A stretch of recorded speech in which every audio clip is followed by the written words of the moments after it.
ever felt like you're just not the right person for the job, like someone else would do it better? Well, you're not alone. In fact, one of the most famous people in the Bible felt the same way. His name was Moses. Let's rewind a bit. Moses wasn't living in a palace anymore. Though he was once raised as a prince of Egypt, now he lived far away in the quiet desert, working as a shepherd.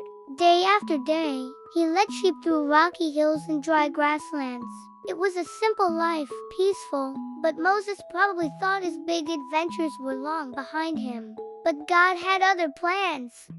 One day, Moses was out with his sheep near a mountain called Horeb, also known as the Mountain of God. Everything was normal until something very strange caught his eye. A bush was on fire, but it wasn't burning up. Flames danced in the branches, but the leaves didn't turn to ash.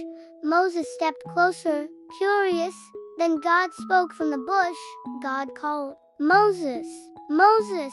Moses replied, "Here I am."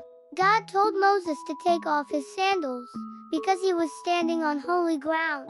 Then, God said something that must have shocked Moses to the core. "I've seen the suffering of my people in Egypt. I'm going to rescue them. And Moses, I want you to go to Pharaoh and lead them out." "Wait, Moses, lead a whole nation? That's a huge job." And Moses knew it. Moses replied, "Who am I to do that? What if they don't believe me? I'm not a good speaker." Moses gave excuse after excuse, feeling afraid and unsure, but God didn't give up on him. God replied, "I will be with you."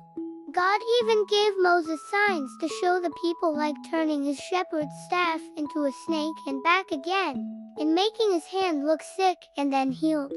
Still, Moses was nervous. So finally, God sent Moses' brother, Aaron, to go with him and help him speak. And that's how it all began.